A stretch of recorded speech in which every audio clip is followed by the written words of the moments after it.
The Haunted House by Pliny the Younger. There was at Athens a mansion, spacious and commodious, but of evil repute and dangerous to health. In the dead of night there was a noise as of iron, and, if you listened more closely, a clanking of chains was heard, first of all from a distance and afterwards hard by. Presently a spectre used to appear, an ancient man sinking with emaciation and squalor, with a long beard and bristly hair, wearing shackles on his legs and fetters on his hands, shaking them. Hence the inmates, by reason of their fears, passed miserable and horrible nights in sleeplessness. This want of sleep was followed by disease, and their terrors increasing by death.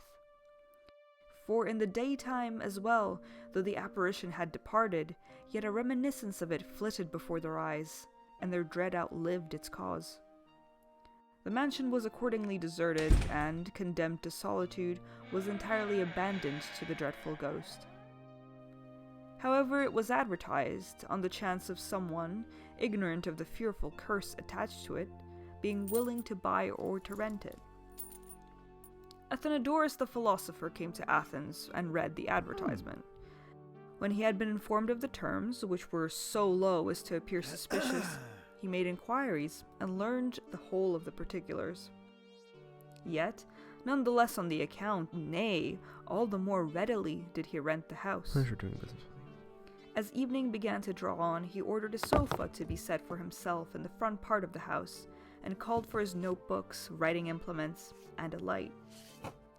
All his servants he dismissed to the interior apartments, and for himself applied his soul, eyes, and hand to composition, that his mind might not, for want of occupation, picture to itself the phantoms of which he had heard, or any empty terrors. At the commencement, there was the universal silence of night. Soon the shaking of irons and the clacking of chains was heard, yet he never raised his eyes nor slackened his pen, but hardened his soul and deadened his ears by its help. The noise grew and approached. Now it seemed to be heard at the door, and next inside the door. He looked around, beheld and recognized the figure he had been told of. It was standing and signaling to him with its finger, as though inviting him. He, in reply, made a sign with his hand that it should wait a moment, and applied himself afresh to the tablets and pen. Upon this the figure kept rattling its chains over his head as he wrote. On looking round again, he saw it making the same signal as before, and without delay took up a light and followed it. It moved with a slow step, as though oppressed by its chains, and after turning into the courtyard of the house, vanished suddenly and left his company. On being thus left to himself, he marked the spot with some grass and leaves, which he plucked. Next day he applied to the magistrates, and urged them to have the spot in question dug up. There were found some bones attached to and intermingled with fetters. The body to which they had belonged, rotted away by time and the soil, had abandoned them thus naked and corroded to the chains. They were collected and interned at the public expense, and the house was ever afterwards free from the spirit which had obtained due sepulture.